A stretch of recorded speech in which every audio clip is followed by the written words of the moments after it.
Hey YouTube, how's it going?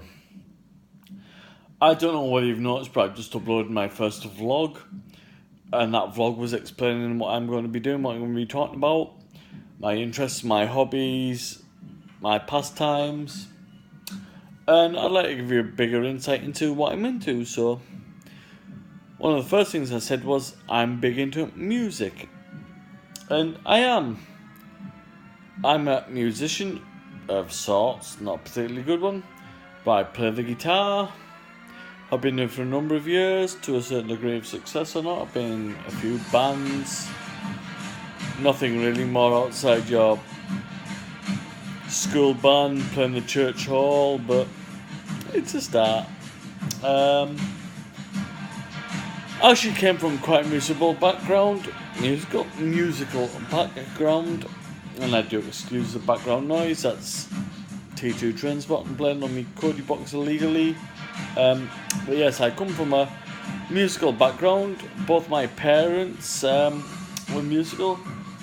My father started learning the piano at a young age and went on to play he originally was in the skiffle band. He played the accordion in the skiffle band, and he went on to be a pianist and organist. At one point, he actually played the Wurlitzer in the Blackpool Tower that there is about the ground, and that is a privilege very few people get to do. So, my father was an organist in some repute. After he retired from his job at British Rail, he used to play the organ voluntarily in care homes, nursing homes for various gigs in the community. He would always do the Aycliffe Village Carol service, playing around the Christmas tree. He was a very good musician.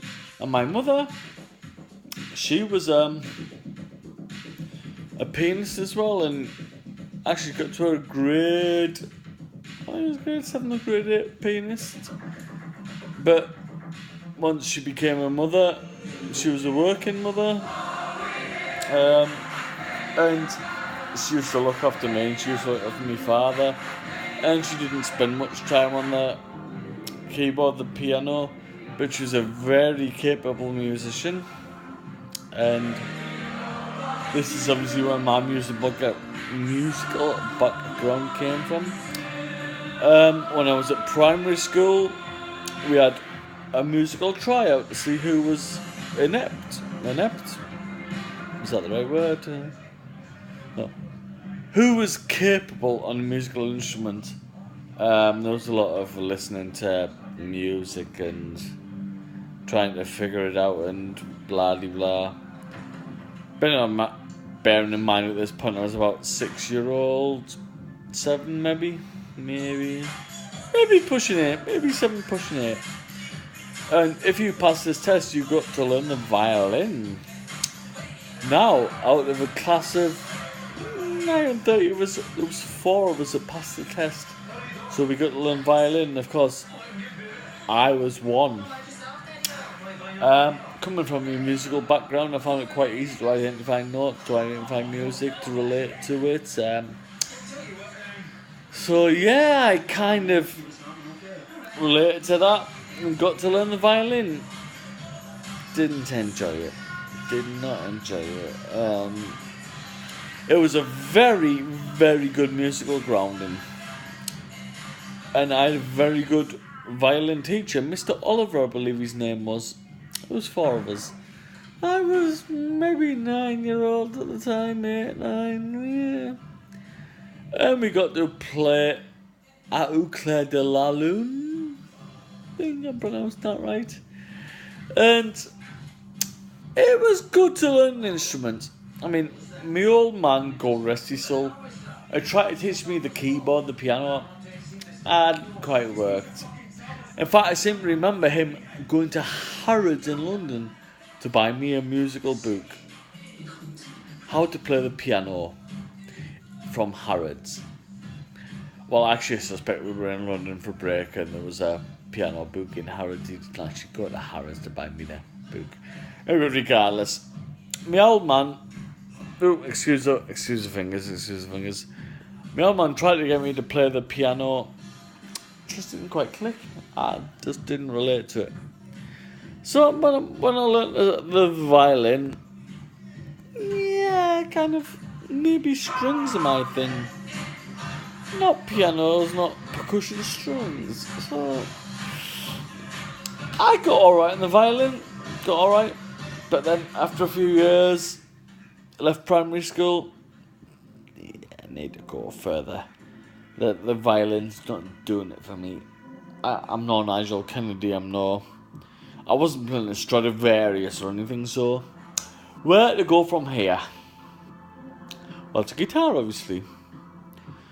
So my mother, God rest her soul, looked up a local guitar teacher. And I found one called Martin Eastwell. Now, my first guitar lesson was an eye-opener.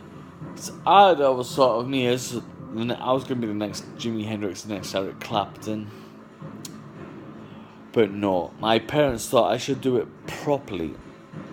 And quite rightly so. So I was signed up for classical guitar. And the first time I met my guitar teacher, Martin Eastwell, it was like a clash of the worlds. And he was an amazing, and I mean amazing, classical guitarist. He played with symphony orchestras across the world. He was absolutely amazing. But it wasn't really my sort of thing. However, he taught me stuff I could never have learned other than going to an amazing classical guitar teacher. After a few months of going to him, I was playing cavatina. I could play Greensleeves using my fingers, and it gave me such a great bedding in the guitar world that I probably would not have got otherwise. And Martin Eastwell, although it was not my sort of guitar style and not the sort I would wish to learn, he gave me a fucking amazing grounding in basic guitar. He taught me to read music, a skill which I've lost over the years since I discovered tap. He taught me a lot of finger technique, finger picking, which I have not yet forgot. It came to light when I was trying to learn Sweet Home Alabama and Don't Fear the Reaper. Paid dividends there. Still shit with them.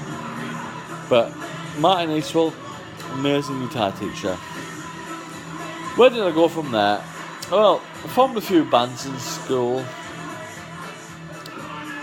Not really successful, mainly to play the school talent contest. However, one of these was quite interesting. I don't really actually hear me over the volume of the TV. But I